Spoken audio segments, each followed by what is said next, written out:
Oke, udah benar nih sekarang rekamannya ya. Oke, di hari Selasa yang lalu, alhamdulillah kita berhasil ya, kita berhasil mengejar. Saya menyampaikan semua materi secara konseptual. Akan tetapi kita belum melakukan exercise ya. Saya skip ya kemarin di hari Selasa. Jadi untuk clustering ini adalah pendekatan yang beda dengan sepanjang semester. Sepanjang semester kita kan belajarnya kan classification ya, di mana ketika saya punya sekumpulan data, saya udah tahu bahwa dia harus dikelompokkan berdasarkan sesuatu yang saya sudah tahu. Saya tahu misalnya saya punya data, saya ingin mengelompokkan dia menjadi orang yang penggunaan listriknya tinggi dan orang yang penggunaan listriknya rendah. Rumah tangga, maaf, rumah tangga yang penggunaan listriknya tinggi dan yang penggunaan listriknya rendah. Tetapi dengan melakukan clustering, saya tidak punya preconceived notion tentang mau dibagi menjadi tinggi atau rendah, nggak apa, saya tidak tahu. Pokoknya saya ingin melakukan pengelompokan berdasarkan fitur. Nah, jadi tergantung fitur apakah yang saya berikan kepada model, dia akan mengelompokkan pokoknya yang mirip-mirip mau saya gabungkan, yang beda mau saya pisahkan. Dan inilah yang mau kita lakukan di dalam konsep clustering. Nah, sayangnya tadi saya sudah sempat sampaikan bahwa kalau misalnya hasil clustering itu kan berdasarkan saya ngasih tahu apa sih kriterianya apa gitu. Fiturnya apa yang saya gunakan untuk clustering, sehingga data point yang sama bisa saja terkelompokkan dengan cara yang berbeda tergantung dengan rambu-rambu yang saya berikan. Contohnya, mungkin saya menggunakan fitur tertentu, misalnya contohnya di dalam karakter Simpsons ini, seandainya saya menggunakan filter, feature, eh, ada baju, misalnya apakah ada baju atau bagian tubuh yang berwarna biru. Nah, tentu saja yang akan berkelompok kemungkinan besar yang ini, yang ini, yang ini, dan ini gitu ya. Oh, dan ini satu lagi. Nah, tetapi kalau saya memberikan dia kriteria atau fitur yang berbeda, mungkin pengelompokannya beda. Contohnya di contoh-contoh yang ada di bawah ini. Nggak cuma tentang fitur yang saya berikan, tetapi cara saya mendefinisikan kemiripan antara data itu juga akan mempengaruhi hasil clustering yang terjadi. Contohnya misalnya saya bilang kemiripan yang saya cari adalah jarak yang membedakan waktu itu di kelas saya pakai contoh kapan ulang tahunnya gitu ya, mana yang berkumpul yang ulang tahunnya bersama.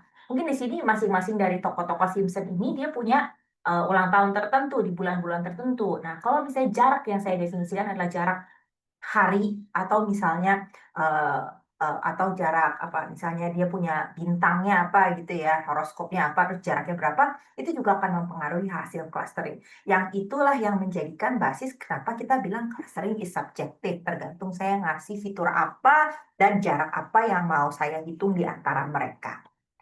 Oke, nah sekarang kita udah tahu itu, tentu saja ada caranya dong untuk kita lakukan. Nah, kita telah mempelajari dua jenis cara untuk memisah-misahkan, mengelompok-kelompokkan data kita. Yang pertama, saya dari yang kanan dulu, yang partitional dulu ya. Yang partitional dari namanya partition, saya ingin membagi menjadi kelompok-kelompok. Artinya saya udah tahu duluan, ini mau jadi dua kelompok. Saya udah tahu duluan dia mau jadi tiga kelompok dan seterusnya. Saya mau partisikan dia menjadi tiga. Pokoknya gimana caranya saya mau tiga dan saya mau memisahkan dia sebisa mungkin dalam tiga kelompok atau dua kelompok. Nah, kalau yang di sebelah kanan, saya tidak tahu dari awal bahwa dia mau dibagi jadi berapa. Tetapi saya melakukannya secara hierarkial. Saya melakukan, tolong dong di antara lima yang ini tuh yang paling deket yang mana. Ternyata di dalam tahap pertama yang ternyata mirip adalah yang ini dan ini, dan ini dan ini. Lalu ini masih sendirian. Jadi di sini saya tercipta ada tiga klaster oh mungkin sorry. Kalau kelihatannya dari dendrogram ini, kita udah belajar dendrogram ya minggu yang lalu. Sorry sebentar, coret. Oke. Nah, ini kelihatannya lebih rendah ya, yang paling kanan ini kelihatannya lebih rendah dendrogramnya. Jadi ini duluan yang dikelompokkan. Nah, yang tiga di samping ini masih sendiri-sendiri. Jadi tahap ini saya masih punya 4 klaster. Kan satu-satu ya, dari 5 tadinya, dari 5 individuals, 5 klaster saya jadi 4. Kalau di sini, di tahap kedua, saya punya 3 klaster. Yang ini tiga, satu, dua, tiga. Yang pertama saya punya satu individu, individu, individu, individu, individu, individu. Yang berikutnya adalah gabungan, gabungan, dan individu. Lalu yang terakhir di sini ada 2, ini semua berkumpul, dan ini sendirian. Dan akhirnya menjadi satu klaster di akhir. Nah, keuntungan yang ada di hierarchical clustering adalah saya nggak perlu tahu dari awal dia mau jadi berapa cluster. Beda dengan partitional, di mana saya udah menentukan dari awal dia jadi berapa cluster. Jadi kita sudah punya beberapa representatif dari pendekatan partitional maupun hierarchical yang sudah kita bahas di kelas. Yang pertama adalah K-means algorithm yang termasuk ke partitional clustering. Kemarin saya pakai contoh ya, kalau nggak salah saya pakai Nurin, atau sorry saya kalau salah nama maaf ya. Nurin, Faya, dan Afsar. Saya pilih tuh jadi sentroid. Lalu saya suruh teman-temannya yang mirip ulang tahunnya dengan masing-masing kita kumpulkan. Dan inilah yang kita mau lakukan dengan K-means algorithm. Kita ingin mengelompokkan secara kedekatan dengan mengambil pusat-pusat kelompok dengan random. Dan ini yang contoh pertama yang akan kita bahas pagi ini.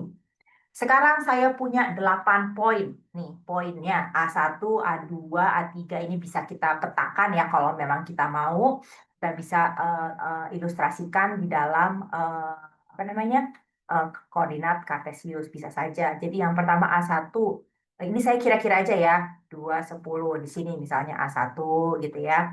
A2 itu 2, 5 di sini kira-kira ya. A2, A3 ada di 8, 2, 4, 6, 8 gitu ya.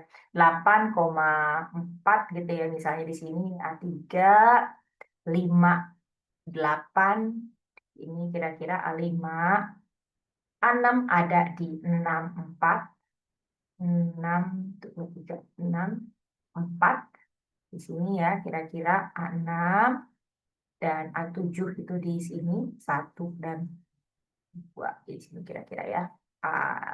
Nah, itu sorry A7 dan 49 di sini ini adalah A8 gitu ya.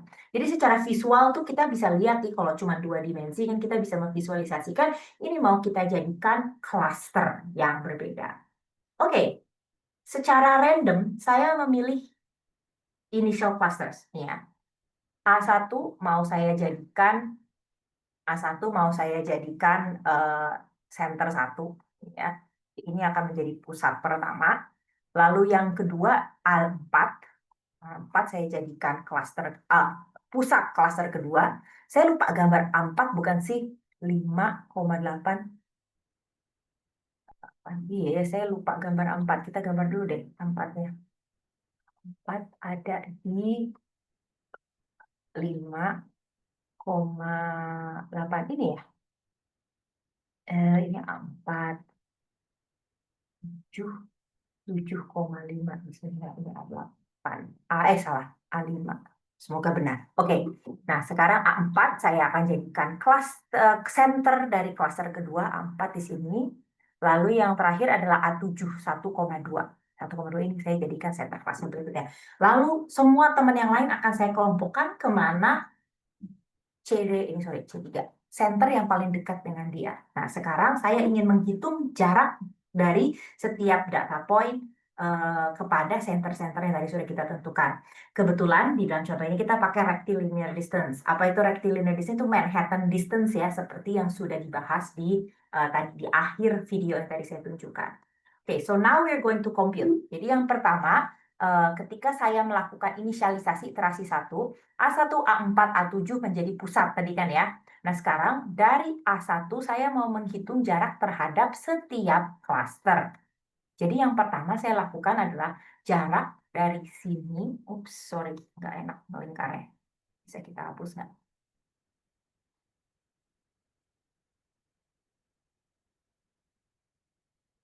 Oke, jadi saya mau ngitung jarak dari sini dengan pusat yang pertama. Ini pusat pertama 210. 0 lah ya, nggak usah saya hitung, jelas-jelas sama persis. Next, si A1 saya akan hitung jaraknya terhadap yang 5,8. How? Saya pakai absolute value ya.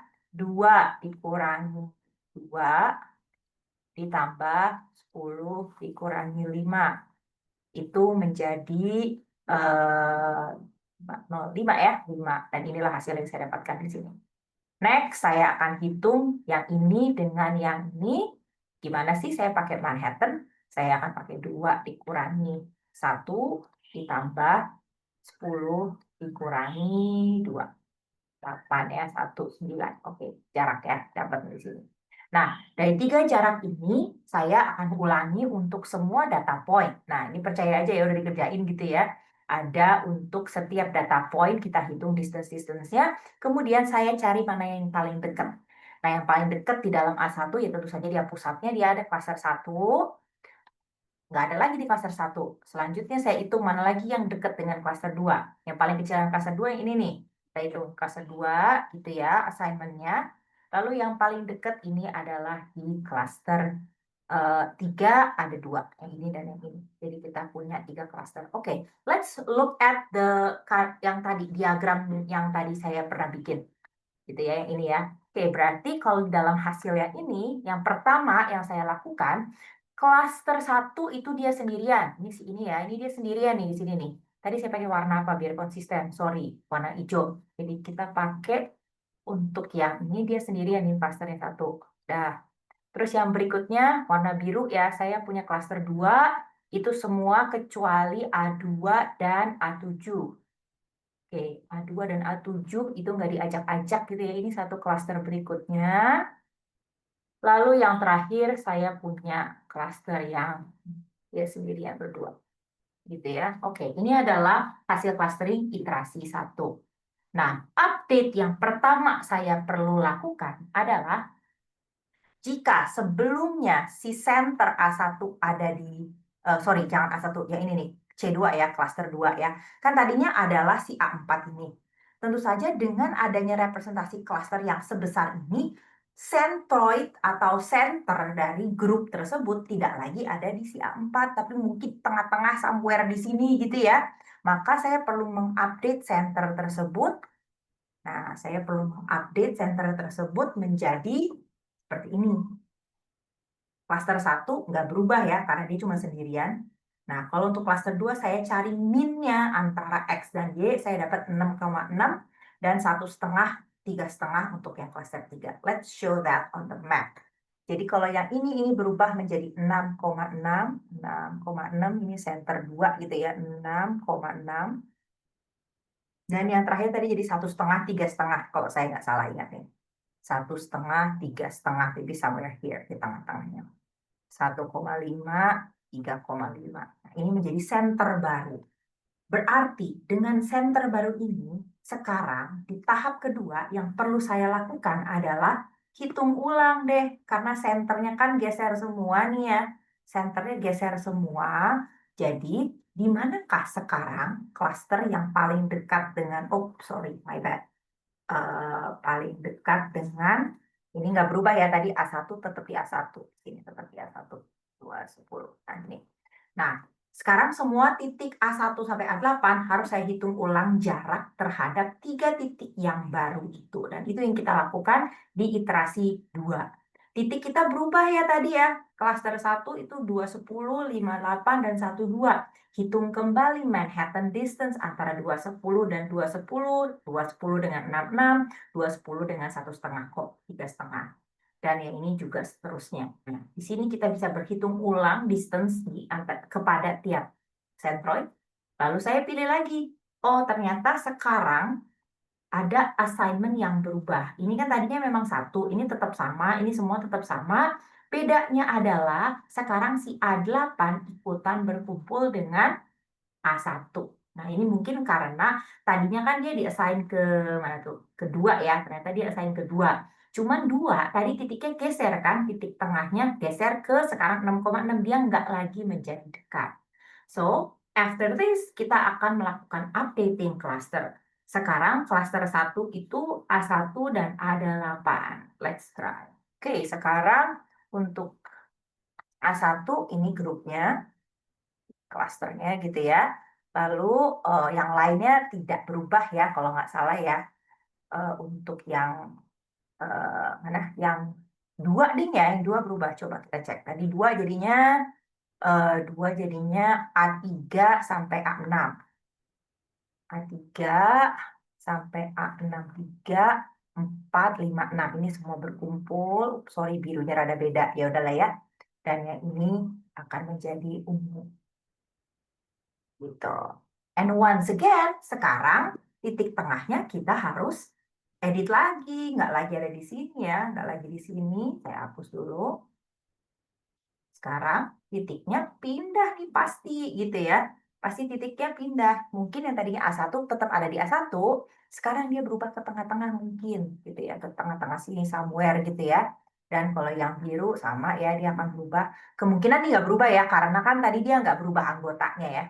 Sedangkan yang ini juga nggak berubah dari tengah. Yang ini mungkin berubah karena berkurang ya tadi anggotanya. Sekarang saya update iterasi 2. Sekarang senternya pindah kemana? Senternya pindah kemana? Senternya pindah kemana? Oke, kita hitung ya. 3,9,5 untuk yang pertama. Ups. 3,9,5 di sini ya. 3,9,5. Ini untuk yang pertama. Untuk yang kedua berubah menjadi oh sorry belum. Yang kedua berubah menjadi 6,5, 525. Menjadi 6,5, 525. Dan yang ungu terakhir tadi kayaknya nggak berubah ya. Dia tetap 1,5 dan 3,5 antara keduanya ya. Nah, oke. Lalu iterasi berapa? Lakukan lagi iterasi selanjutnya. Iterasi 3. We count again distance-nya untuk setiap cluster, dan ini ya berubah lagi, assignment-nya berubah lagi di sini gitu ya. Yang dalam hal ini yang berubah ada nambah nih di satu nih, nambah ke cluster 1 yaitu A4. A4 ikut pindah ke sana. So let's change that. A4 ikut pindah ke cluster 1. So let's do that. Nah, sekarang A4 ikut gabung dengan cluster 1 gitu ya. Dan yang A2 ada di sini. Dan kemungkinan besar senternya pun tentu saja akan berubah kembali. Somewhere in the middle. Ini mungkin pindah ke sini somewhere. Dan yang ini juga akan pindah ke sini somewhere. Kecoret. Oke. Ini di akhir iterasi 3 ya. Kita hitung ulang klasternya. Sekarang di iterasi 4 dengan klaster yang baru update tadi centroidnya, kita menghitung kembali distance dari setiap dataset. Nah, pada iterasi 4 ini assignment-nya tidak berubah. Dan gitu ya, tidak berubah dari iterasi 3 ke iterasi 4. Dan inilah yang membuat kita enggak lagi melakukan update cluster. Cluster saya tetap sama gitu ya. Dan inilah stopping criteria yang tadi kita pakai. Stopping criteria yang saya pakai untuk K-means cluster yang saat ini adalah tidak adanya yang paling atas ya. No reassignment of data point. Jadi data point yang tadinya udah di cluster 1, udah di cluster 1 aja. Yang ada di cluster 2, itu tetap di cluster 2 saja. Gitu. Dan seterusnya. Dan sentron juga tidak berubah. Jadi yang pertama dan kedua ya, sentron tidak berubah, tidak ada reassignment data point ke cluster. Gitu.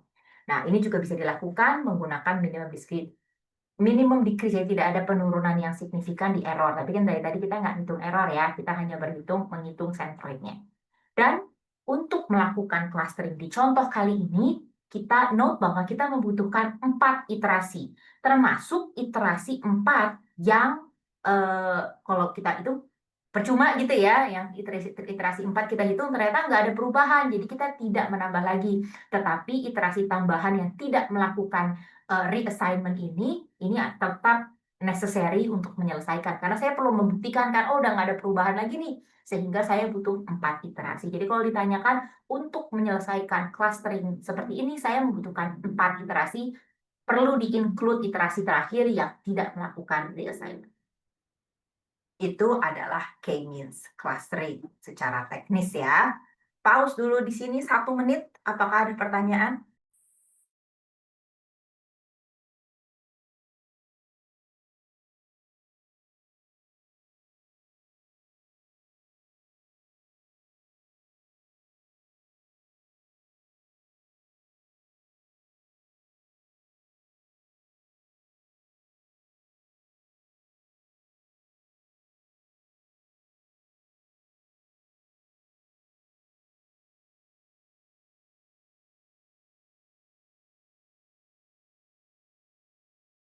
Belum ada ya? Oke. So now kita akan lanjutkan ke jenis clustering yang kedua. Tadi kan kita barusan membahas yang partitional ya, di mana saya udah menentukan duluan mau dijadikan berapa cluster. Di dalam contoh yang saya tunjukkan di sini, saya secara arbitrary dari awal saya udah putuskan dia harus jadi 3 cluster. Mana gambarnya? Nah, ini jadi 3 cluster ya. Nah, gimana kalau saya tuh nggak tahu sih sebetulnya dari awal harus jadi berapa cluster? So, untuk mengintroduce a little bit of flexibility, saya juga bisa melakukan divisif atau aglomeratif clustering. Either saya mulai dengan semuanya, lalu saya pecah-pecah mana yang paling jauh saya buang, saya jauhin gitu, atau saya mulai dari satu-satu yang saya gabungkan. Nah, sekarang kita akan melihat contoh seperti ini. Saya akan melakukan agglomerative clustering untuk data point berikut ini. Ini ada gambarnya ya, kali ini udah disediakan gambarnya, saya nggak perlu coret-coret sendiri. Ini adalah data point 1 sampai 6 yang mau kita bagi menjadi apa namanya? Menjadi cluster-cluster. Nah, di antara ini semua, kita mulai dengan semua data masing-masing menjadi satu cluster sendiri. Jadi, untuk dendrogram saya, pertama, di setiap cluster, di setiap data point, dia mulai dengan menjadi diri sendiri, gitu ya. Satu cluster isinya satu. Nah, sekarang saya mau mulai menggabungkan mereka. Siapa sih yang dekat gitu ya? Kalau kita lihat di sini, mana sih yang paling dekat? Kalau secara visual sebenarnya bisa kelihatan juga kadang-kadang, oh ternyata yang 3 dan 6 itu dekat dan seterusnya. Tetapi ya tentu saja harus kita proof ya, harus kita hitung dengan benar. Jadi sekarang saya disuruh berhitung. Untuk setiap data point, saya akan menghitung jarak antara masing-masing data point gitu ya. Jadi saya akan menghitung jarak antara masing-masing data point. Di saat ini saya suruh pakai Euclidean distance. Sorry, maaf. Saya akan pakai Euclidean distance. Untuk mengilustrasikan salah satu contohnya, saya izin copy nih biar kelihatan di sini gitu ya. Kecilin dulu bentar untuk mengilustrasikan contohnya ya. Masih muat nggak nih? Kalau kita geser ke sini. Kecilin dikit. Oke, semoga masih bisa kelihatan ya. Oke, let's go back to the slideshow. Nah, sekarang saya akan coba. Halo? Sorry, keputus. Oke, nah sekarang saya akan menghitung. Sebenarnya ketika saya menghitung P1 nggak usah saya hitung pada diri sendiri, 0 ya. Lalu P2 ke P1. P2 ke P1 yang saya hitung adalah distance P1 P1 P2 seperti ini. 0,22 dikurangin 0,4 atau sebaliknya, it doesn't matter, dikuadratkan, ditambah, ini dikurangi ini, dikuadratkan jadi 0,23. Dan ini seterusnya. Kalau saya mau melakukan distance antara P1 dan P3, tentu saja yang harus saya lakukan P1 dan P3, 0,4 dikurangi 0,35 kuadrat ditambah 0,53, benar ya? 4 kurang 4, ya, kurangi 0,32 kuadrat. Dan ini sudah dihitungkan P1 ke P3 itu 0,22. Ini dia hitungannya. Oke? Dan seterusnya. Nah, tentu saja di sini saya bisa melihat mana sih yang paling minimum ada di sini gitu. Kita bisa lihat angka paling kecil yang ada di dalam satu hitungan distance matrix ini adalah yang ini ya, 0,11 ya. Inilah yang paling dekat tadi ya, yang paling dekat. Oleh karena itu, dendrogram kita yang tadinya semua masing-masing mulai di 1, 2, 3, 4, 5, 6. Nah, sekarang yang harus saya gabungkan paling pertama adalah 6 dan 3. Biasanya untuk memudahkan, kita akan memindahkan 3 ke sini gitu ya, untuk memudahkan kita menggambar dendrogram 3, 6. Ini semua masih sendiri-sendiri.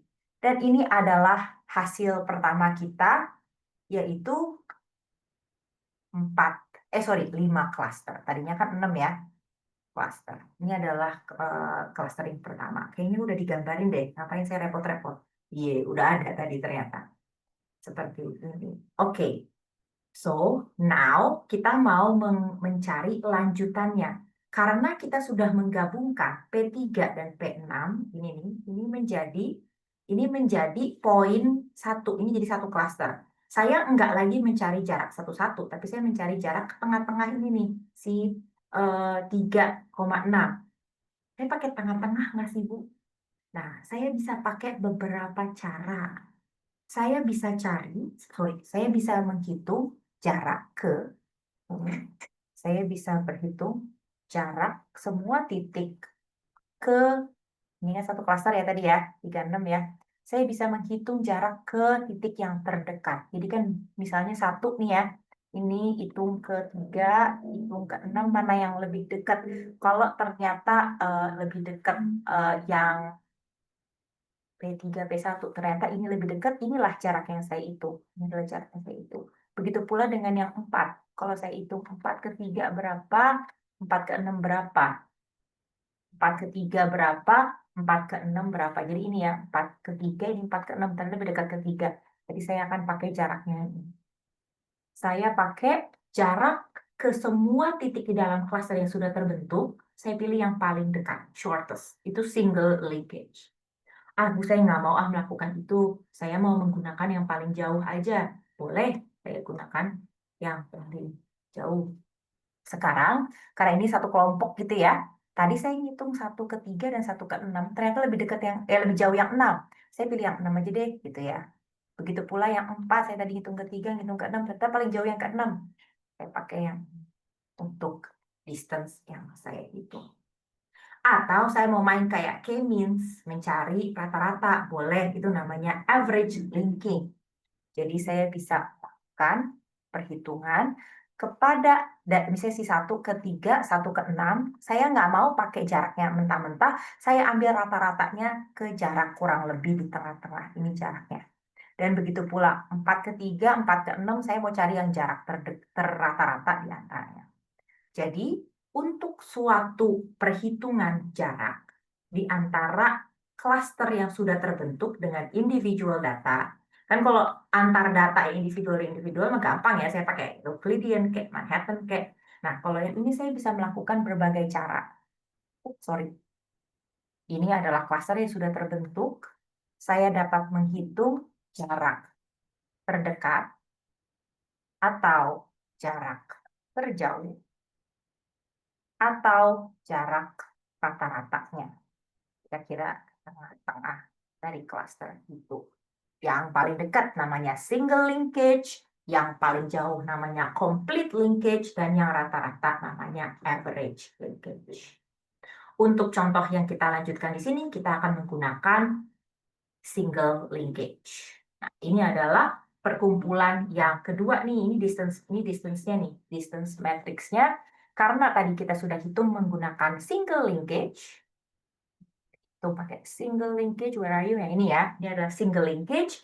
Kita mengisi dengan yang paling dekat dan kita isi distance matrix-nya seperti ini, gitu ya. Kita telah menghitungnya. Nah, sekarang antara distance matrix yang ini, coba kita cari lagi manakah yang paling dekat, gitu ya.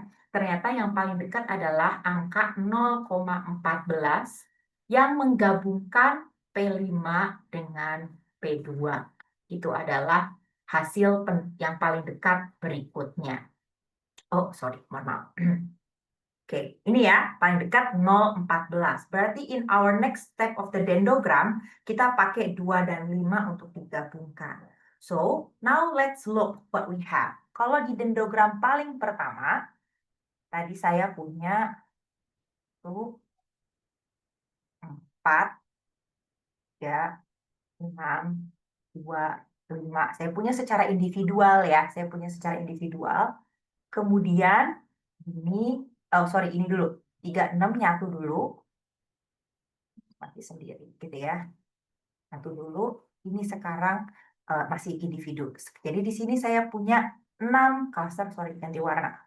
Di awal saya punya 6 klaster. Kemudian yang ini, yang tahap kedua saya punya 5 klaster. Nah, di tahap yang barusan kita hitung, saya sekarang punya 4 klaster.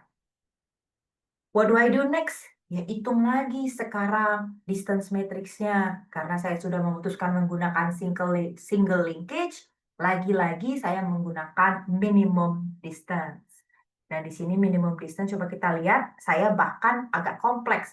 Kalau di sini saya cuma ngitung antara klaster terbentuk dengan individual data, sekarang saya punya perhitungan jarak antara klaster yang sudah terbentuk dengan klaster yang sudah terbentuk. Saya hitung distance-nya dari yang sebelumnya, minimum antara P2 dan P3, P6 kan sudah kita hitung sebelumnya gitu ya, P2 dengan P3, P6 yang ini, lalu yang P5 ya, P5 dengan P3, P6 yang ini. Ternyata saya sudah hitung lebih dekat yang 0,15, jadi saya inputnya nilainya ke sini 0,15, ini adalah hasil perhitungan yang lain, ini 0,3 masuk ke sini, sorry 0,23 masuk ke sini, 0,20 masuk ke sini, dan inilah hasil 0,15 masuk ke sini. Terus ngapain lagi, Bu? Ya sama, saya lakukan ulang lagi. Di antara semua nilai yang ada di sini, di manakah nilai yang paling dekat? Ada ini dan ada ini, gitu ya. Ada dua yang yang paling dekat. 0,15 adalah angka paling kecil. Nah, sekarang yang manakah yang harus kita gabungkan terlebih dahulu? Harusnya sih dua-duanya boleh dilakukan.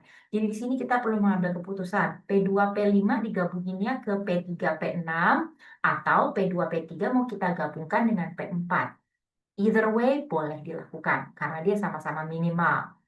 Di dalam contoh yang saya gunakan di sini, kita memilih untuk menggabungkan P3, P6, sehingga P3, P6 dengan P2, P5, sehingga dendrogram yang terjadi adalah seperti yang di kanan bawah. Jadi, di tahap yang satu ini, si 1 dan si 4 masih sendirian. Jadi, klaster yang terjadi adalah ini, dan ini. Ini adalah hasil clustering di tahap selanjutnya. Kalau di tahap ini, kita baru punya 36, 25, dan ini sendiri, dan ini sendiri. Dan di tahap sebelumnya, kita udah punya, saya hapus dulu ya ini ya. Kita punya baru 36 doang yang bergabung. 36, dan ini semua masih sendiri-sendiri semua. Lemot ya. Semua. Dan yang paling pertama yang kita punya semuanya sendiri-sendiri. Kelihatan ya, kalau di hierarkial ini, saya punya berbagai kombinasi, berbagai option untuk clustering. Saya punya clustering masing-masing satu, 1, 2, 3, 4, 5. Di sini saya punya opsi clustering 1, 2, tadi 6 ya, maaf ya, tadi 6 ya, 6, masing-masing satu. Ya, ini saya punya 5, 1, 2, 3, 4, 5 cluster. Ini saya punya 4 cluster. Di sini saya punya 4 nih, masih 4 cluster. Dan di sini saya udah ngegabungin 36 dan 23. Oh, saya salah ya. Ini masih 4, ini harusnya sudah 3. Sorry, ini harusnya sudah 3. Jadi ini adalah cluster. Dan tentu saja you know what's next. Kita perlu melakukan penggabungan selanjutnya untuk ternyata yang dekat yang mana kita isi 0,22, 0,15. Ya ternyata sekarang jaraknya ini dong yang paling dekat ya, yang 0,15. Yang 4 sekarang kita coba gabungkan dan itulah yang menjadi dendrogram selanjutnya. At this step, gabungan kita adalah ini semua jadi satu cluster, ini jadi cluster tersendiri. Dan di akhir tentu saja kita tinggal menghitung untuk semua clusteringnya seperti ini. Nah, semua lingkaran-lingkaran yang tadi saya bikin, itu ilustrasinya adalah seperti ini. Kalau tadi saya mengelompokkan pertama, itu saya jadi punya pengelompokan pertama 36, pengelompokan kedua yang ini, pengelompokan ketiga yang ini, jadi gabung, ke pengelompokan keempat yang besar ini, dan pengelompokan kelima adalah yang ini yang paling besar. Oleh karena itu, sekarang kita akan mendapatkan dua representasi. Saya bisa pakai gambar-gambar yang kayak gitu, lingkaran, saya juga bisa pakai dendrogram. Dan dengan konsep hierarkial, saya bisa memilih kalau saya mau menjadikan dia 6 klaster, kalau saya mau menjadikan dia 5 klaster, kalau saya mau menjadikan dia 4 klaster, kalau saya ingin menjadikan dia 3 klaster, atau, 6, 5, 4, 3, 2, ataupun 1 klaster, saya bisa pilih sesuai kebutuhan saya dan tidak dari awal harus saya tentukan dia jadi berapa klaster. Nah, yang sudah kita bahas di kelas ada perlu diperhatikan ada perbedaan ya apabila kita menggunakan single link, complete link, dan average link. Yang contoh panjang yang tadi kita bahas, kita menggunakan apa namanya? Menggunakan single link ya, yang ini yang paling kiri ya hasilnya ya. Tetapi kalau kita menggunakan linkage yang berbeda, mungkin kita akan mendapatkan hasil yang berbeda pula. Untuk complete link seperti ini, kita dapat melihat bahwa distance matrix yang terjadi sedikit berbeda. Di tahap pertama, tetap sama bahwa 3 dan 6 itu bergabung. Sama ya, 3, 6 adalah yang paling minimal pertama. Yang kedua, masih tetap sama juga. 2 dan 5 digabungkan lebih dahulu. Ini pakai complete link ya, yang paling jauh ya, tadi complete link ya. Dia tetap sama dibagi 2.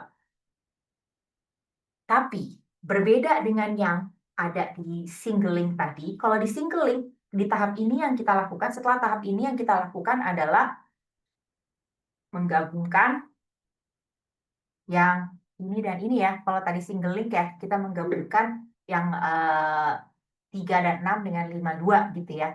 Tetapi kalau misalnya dengan menggunakan complete link, ternyata minimalnya itu tidak. Kalau tadi ingat nggak, kalau yang tadi yang single link, kalau nggak salah antara gabungan 25 dengan 36, jadi ini dan ini nilainya sama dan kita milihnya yang ini dulu gitu kan. Kalau ini tidak ada kerancuan, yang paling rendah adalah 36 ke 4 sehingga kita lakukan penggabungannya dengan 4 terlebih dahulu. Dan ini untuk penggabungan yang keempat, dan untuk ketiga, dan penggabungan keempat adalah 52 dengan 1, dan ini adalah nested cluster diagramnya, dan dendrogram yang terjadi adalah seperti ini. Jadi bisa dilihat bahwa perbedaan antara single link, complete link, dan average link itu bisa terjadi yang berbeda. Nah, pertanyaan saya adalah apakah selalu berbeda? Tidak. Bisa saja dalam kondisi data tertentu, walaupun saya pakai single link, walaupun saya pakai complete link, walaupun saya pakai average link, hasil yang disampaikan bisa saja sama. Sekali lagi, short pause 1 menit, apakah ada pertanyaan dari contoh yang ada di sini?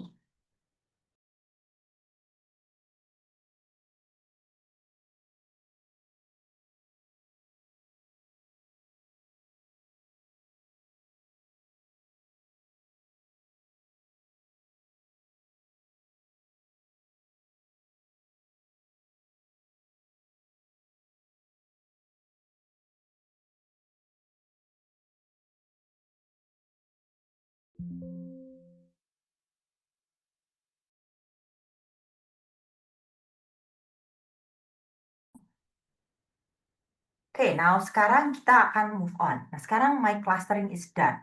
Saya rekap ulang. Saya punya 2 cara utama untuk melakukan ini, gitu ya.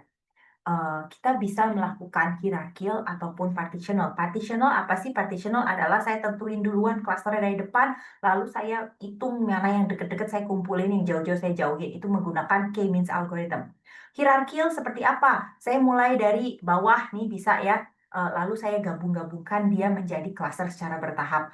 Oh, kalau gitu saya bisa juga dong Bu, mulai dari yang penuh terlebih dahulu, yang divisif bisa. Bedanya apa? Dengan cara yang seperti yang tadi sama, saya tidak mulai dengan semuanya satu-satu, tapi saya memulai dengan klaster besar terlebih dahulu. Lalu saya akan cari jarak antara mereka, sama kan ya, saya akan cari jarak antara mereka, lalu saya cari mana yang paling jauh justru. Nah, di antara ini kan sebenarnya kita punya ya, semua jarak yang, jarak yang paling dekat di sini, yang paling jauh di sini, coba kita lihat.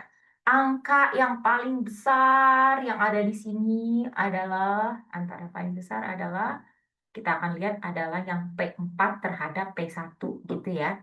Nah, yang menjadi tricky di sini adalah Kalau misalnya P4 jauh terhadap P1, P4 terhadap P2 belum tentu jauh. Yang P6 terhadap P5 itu sangat jauh, tetapi apakah dia jauh terhadap kesatuan? Sehingga biasanya pendekatan divisif ini sulit untuk kita hitung secara manual dengan cara yang ada di kelas ini. Yang mungkin bisa kita lakukan dengan lebih mudah secara manual adalah yang aglomeratif, which is why contoh yang kita berikan di dalam kelas kasdat ini mulai dari bawah ke atas, bukan dari atas ke bawah. Karena lebih mudah diikuti dan lebih intuitif. Bukan berarti tidak boleh dilakukan dari atas ke bawah divisif. It's a valid way to do it, tetapi untuk hitung-hitungan yang agak mekanis akan lebih mudah dari bawah ke atas. Oke, jadi ini adalah dua cara clustering yang sudah kita bahas, yang hierarkial dan partitional. Nah, sekarang, now cluster saya sudah beres. Nah, sekarang cluster saya sudah selesai ya. Saya mau pakai k-mean, saya mau pakai hierarkial dari bawah, aglomeratif. Saya sekarang punya cluster. Kemarin di kelas sudah saya bahas yang ini. Yang mana yang baik, yang atas atau yang bawah? Udah pada sepakat semua yang bawah yang lebih baik, yang ini ya. Kenapa? Saya udah disampaikan di kelas karena yang apa namanya? Satu cluster itu deket padat, deket-deketan semua. Jarak antara semua dalam satu cluster kecil-kecil nih, kecil-kecil dibandingkan ini jauh-jauh. Dan antar cluster jaraknya jauh. Nah, antar cluster di sini terlalu deket nih kalau yang atas nih, tapi yang bawah jauh. Dan itulah ide utamanya. Saya ingin cluster yang saya buat itu yang satu cluster miripnya mirip semirip mungkin, yang beda cluster saya maunya jauh sejauh mungkin. Jadi yang sama-sama di dalam, saya mau dissimilarity rendah. Kalau yang beda, saya maunya similarity rendah. Ini jadinya, kalau saya dua-duanya ingin meminimize, jadinya cuma optimization problem kan. Dua-duanya mau saya dapatkan yang paling rendah. Satu cluster di similarity rendah, antar cluster similarity-nya juga rendah. Dan inilah yang kita gunakan untuk melakukan evaluasi, yaitu internal measures. Nah, kita sebenarnya memiliki 3 opsi. Nah, yang pertama expert judgment. Saya udah sempat sampaikan dari awal semester bahwa data scientist seyogyanya tidak bekerja sendirian. Jadi harusnya ada expertnya, orang bidangnya gitu, knowledge domainnya harusnya ada sehingga expertnya bisa bilang udah benar atau belum clusternya. Nah, apabila tidak memiliki expert yang bisa menilai secara subjektif, maka kita bisa menggunakan measure-measure yang eksternal maupun internal. Kalau yang eksternal, kita perlu ground truth-nya. Jarang ada. Nah, jadi kalau memang tidak ada expert dan tidak ada ground truth, kita pakai internal aja. Di kelas hari Selasa lalu kita belajar dua ya, silhouette plot dan juga elbow method. Gitu ya. Nah, kalau silhouette plot, kalau yang ini kita bisa menghitung nilai-nilai silhouette coefficient. Nah, udah nggak saya pakai ya, rumusnya nggak saya tampilkan. Nah, silhouette coefficient itu exactly yang tadi saya sampaikan. Dia menghitung rasio antara dissimilarity dalam satu cluster dan similarity dalam antar cluster. Jadi nilai-nilai yang ini yang tadinya kita mau minimalisasikan ini, kita hitung rasio antara keduanya. Dan kita bisa ngeplot gitu ya rasio antara keduanya. Maunya saya semakin gede semakin baik. Jadi kalau ini adalah coefficient score untuk every single data point. Jadi data point satu ini bisa dihitung silhouette coefficientnya. Data point ini saya hitung silhouette coefficientnya. Lalu di seluruh kelas ini saya bisa menghitung silhouette coefficientnya yaitu ini, yang hijau ini. Sorry ya, saya pakai warna ungu, tapi kita ganti jadi hijau deh biar nggak membingungkan. Sorry, bentar. Nah, ini masing-masing titik juga punya silhouette score, klasternya juga punya silhouette score seperti ini.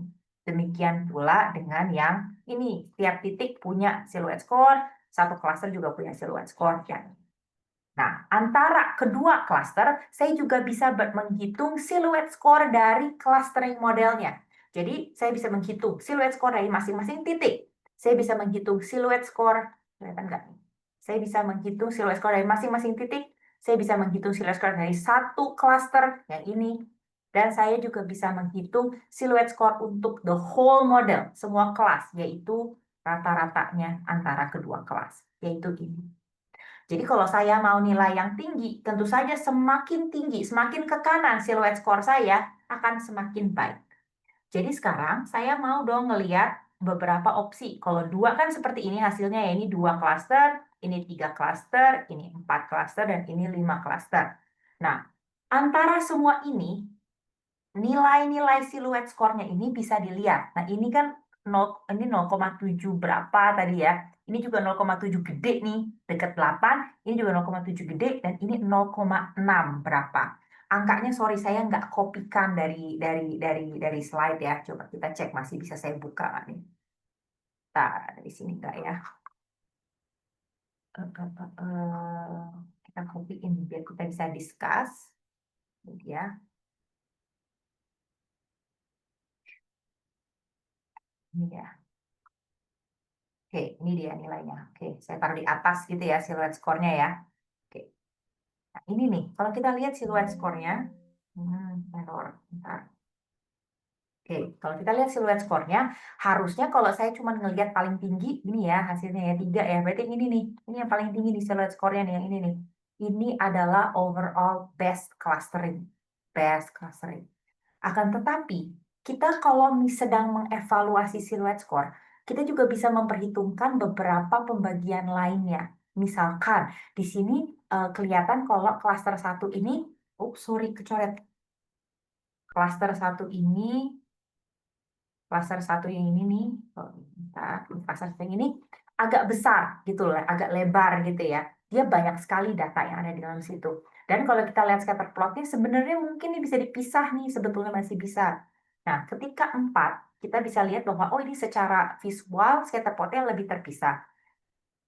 Walaupun overall siluet skornya turun, tetapi besarnya setiap siluet, ini kan satu siluet ya, dia lebih merata dan semuanya agak bisa mencapai gitu ya.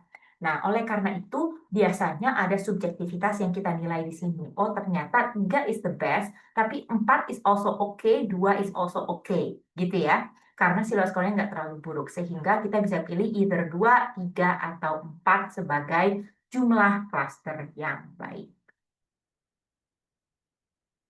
Kedua, internal measure kedua yang kita pakai adalah elbow method. Nah, saya udah pernah tanya, apa sih itu elbow? Ini ya, ikut kita ya, Chen elbow ya. Karena ketika kita menghitung antara, sama loh yang kita hitung intra-cluster dan inter-cluster. Saya mau intra-cluster saya, between cluster saya besar. Tapi saya mau inter-cluster saya dalam satu cluster saya kecil. Lalu saya hitung lagi rasionya. Persis sama konsepnya dengan yang tadi silhouette coefficient. Saya menghitung rasio antara dua hal yang mau saya minimize di konsep good clustering. Saya maunya yang deketan itu mau deket, dan yang satu cluster maunya deket, dan yang antar cluster maunya saya jaraknya jauh. Dan ini yang saya lakukan. Saya hitung rasionya. Lalu saya plot rasionya sama persis dengan yang ini untuk setiap option 2 cluster, 3 cluster, dan seterusnya. Saya bisa menghitung memplot maaf, rasio tadi. Dan saya ingin mencari tempat belok inflection point ini kayak gini. Saya mau cari sikutnya, saya cari sikutnya dari graf tersebut. Dan inilah yang membuat kita bisa menentukan, oh ternyata clustering evaluation saya yang terbaik adalah di 6 cluster dalam ini. Once again, berarti agak subjektif dong Bu. Yes, agak subjektif, tetapi biasanya bisa cukup clear sih melihat ada di sebelah mana. Itu kalau internal measures, itu adalah measure yang paling tidak butuh yang lain untuk dikerjakan, gitu ya. Kita tidak perlu, kita tidak butuh yang lain untuk menghitungnya. Ayo, nih kita tidak perlu. Nah, kalau external measures itu ketika kita memiliki ground truth. Tetapi saya ingin memberikan sedikit heads up, ini jarang ya ada ya. Karena the whole point of clustering adalah mengelompokkan berdasarkan fitur. Justru saya nggak kasih dia cluster yang udah tahu gitu loh. Karena kalau kayak gitu, kalau kita lakukan seperti itu, ini jarang ada gitu loh yang seperti ini. Jadi kalau memang ada, kita menghitungnya tidak per data point. Dia masuk ke kelas yang benar atau nggak punya kelasnya gitu ya. Tetapi saya mencari pasangan-pasangan poin. pasangan poin yang beneran harusnya satu grup, dan pasangan poin yang harusnya tidak satu grup. Dan inilah yang kita kategorikan sebagai TP. TP itu adalah kalau ada dua data point yang memang harusnya satu cluster, tapi memang harusnya satu cluster dan clustering saya menyatukan mereka. Itu true positif. Kalau false positif adalah kalau hasil clustering saya dia digabungkan, padahal harusnya dia nggak digabungkan, dan seterusnya. Konsep inilah yang berubah dibandingkan dengan classification. Konsep true positif tidak lagi satuan, tetapi pairs. Nah, tetapi begitu saya sudah bisa mengelompokkan mana yang TP, mana yang FN, mana yang FP, dan mana yang TN, hitungannya sih persis sama, recall, precision, dan F1 measure. Dan itulah cara kita bisa menghitung kualitas dari clustering. Di akhir slide clustering, kita memiliki beberapa kasus untuk clustering test. Ini di tugas yang tahun 2021-2022. Sepengetahuan saya sih ada di project ya, dan mungkin ini akan dilakukan oleh kalian di dalam proyek Anda. Jadi saya mau melakukan clustering di dalam dataset. Nah, contoh yang pertama yang dilakukan adalah menggunakan dataset ini, dan hasilnya kurang baik karena setelah dilakukan clustering nggak mudah memisahkan antara cluster-cluster yang terjadi. Ini adalah silhouette score-nya. Mana elbow-nya? Nggak ada kan ya? Kita nggak bisa menemukan tempat di mana yang better gitu ya. Sehingga hasil clustering yang clustering kita seperti ini doesn't give us anything. Nggak ada informasi apapun. Clustering yang terjadi di sini tuh nggak terpisah karena datanya way too close together. Ini adalah hasil yang lebih baik lagi. Saya pakai dataset yang ini loh, data bukan saya deh, kok ngaku-ngaku saya, bukan saya, tapi mereka menggunakan dataset yang ini tentang airline delays. Nah, ternyata ketika kita lakukan clustering, nah pertama dilakukan ekstraksi fitur dan lakukan preparing data dan seterusnya. Nah, sekarang kita lakukan clustering. Nah, coba dilihat di antara elbow curve menurun, ada progres yang cukup baik gitu ya. Kemudian average silhouette score-nya juga semakin meningkat gitu ya. Dan di sini adalah salah satu visualisasinya dengan K sama dengan 9. Kenapa dia pilih 9? Karena yang saya duga 9 kan ini ya. 9 yang ini ya. Ini yang dia anggap sebagai inflection point, elbow-nya. Tadi saya bilang memang ada ini ya, ada subjektivitas yang terjadi karena seandainya ini kemudian geser seperti ini kan sebenarnya ini juga bisa menjadi elbow point ya. Nah, tapi karena dari data yang dipunyai sampai kita nggak mau juga punya cluster yang terlalu banyak kan ya, karena kalau iya nggak ada gunanya punya cluster kalau terlalu banyak clusternya, sehingga ada subjektivitas yang dilakukan di sini dengan tidak menghitung silhouette score sampai lebih jauh lagi. Dan kalau cuma sampai 14-15 ini kan kelihatan ya, ini adalah elbow-nya. Sehingga dia memilih K sama dengan 9 dan ini adalah hasilnya. Nah, sekarang interpretasinya sudah bisa kita lakukan. Interpretasinya ternyata cluster 7 itu yang paling banyak. What do you do kalau kita lakukan itu? Perhatikan semua data yang ada di majority class ini tuh apa? What happened? Ada apa sih? Ada keunikan apa sih dari dia? Dan kita bisa mendapatkan insight yang menarik gitu ya. Ternyata kalau cluster 2 itu ternyata jarak penerbangannya tertinggi. You get interesting pengamatan. Karena kan ini pengelompokan yang tidak kita atur dari awal. Ini pengelompokan yang benar purely based on data. Pokoknya data apa sih yang bakalan ngumpul? Ternyata cluster 2 itu ngumpul dengan jarak tertinggi. Cluster 5 itu dengan jarak penerbangan rendah gitu. Dan kita bisa mendapatkan beberapa insight lain, yaitu tentang departure time dan seterusnya, sehingga kita bisa membuat profil dari masing-masing cluster. Ternyata cluster 1 itu seperti ini, cluster 2 itu seperti ini, cluster dan seterusnya. Kalau kita tidak punya pemisahan yang baik, kita tuh nggak punya informasi apapun tentang cluster dan nggak ada insight penting sebagaimana yang terjadi dengan dataset yang pertama. Nggak ada insight, no information, nggak ada gunanya. Beda dengan yang betul baik clusteringnya, saya bisa melakukan interpretasi, saya dapat insight per fitur, saya juga dapat interpretasi atau profil dari masing-masing cluster. Dan inilah yang ada di tugas di tahun 2021 dan harusnya juga Anda akan bisa melakukan ini dengan data yang ada, yang Anda miliki untuk proyek Anda.